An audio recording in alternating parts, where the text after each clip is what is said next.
আসসালামু আলাইকুম everyone, welcome to Robi 10 minute school. আজকের ভিডিও থেকে আমরা শুমারি জরিপে যে সকল সুবিধা রয়েছে সে সকল সুবিধা সম্পর্কে জানার চেষ্টা করব। এখানে প্রথম পয়েন্টটি বলা হয়েছে শুমারি জরিপের ফলাফলটি স্থায়ী ও স্থিতিশীল হয়ে থাকে। যেহেতু আমরা শুমারি জরিপে তথ্য বিশ্বের সকলের কাছ থেকে তথ্য সংগ্রহ করে থাকি, তাই এই শুমারি জরিপের যে ফলাফলটি আমরা পাবো সেই ফলাফলটি অধিক স্থায়ী এবং স্থিতিশীল হবে।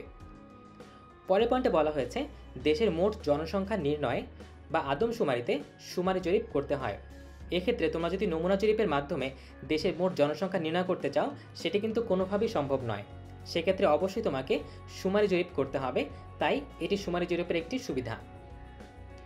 এর পরের পয়েন্টে বলা হয়েছে শুমারি জরিপের ফলাফল নমুনা জরিপ হতে অধিক নির্ভরযোগ্য হয়। যেহেতু শুমারি জরিপে তথ্য বিশ্বের সকলের থেকে তথ্য সংগ্রহ করা হচ্ছে, তাই এই শুমারি জরিপের ফলাফলটি নমুনা জরিপ অপেক্ষাও অধিক নির্ভরযোগ্য হয়। এর পরের পয়েন্টে বলা হয়েছে শুমারি জরিপ নমুনা ত্রুটি হয় না। কারণ আমরা জানি একটি নমুনা নেওয়ার কারণে যে সকল ত্রুটি দেখা যায় সেই ত্রুটিকে একটি নমুনা ত্রুটি বলা হয়। যে ত্রুটি শুমারি জরিপে হবে না, কারণ শুমারি জরিপে আমরা কোনো নমুনা নিয়ে কাজ করছি না, তাই সেক্ষেত্রে নমুনা ত্রুটিটাও হয় না। এর পরের পয়েন্টে বলা হয়েছে সম্পূর্ণ তথ্য বিশ্বের পূর্ণ তথ্য শুমারির মাধ্যমে পাওয়া যায়। অর্থাৎ তুমি যদি সম্পূর্ণ তথ্য বিশ্বের তথ্যগুলো পেতে চাও, তবে তোমাকে অবশ্যই একটি শুমারি জরিপ করতে হবে। সেক্ষেত্রে নমুনা জরিপ কোনো কাজে আসবে না। এগুলি ছিল শুমারি জরিপের বেশ কিছু সুবিধা। আশা করি তোমরা বুঝতে পেরেছ। পরবর্তী ভিডিও দেখার আমন্ত্রণ জানিয়ে এখানেই শেষ করছি।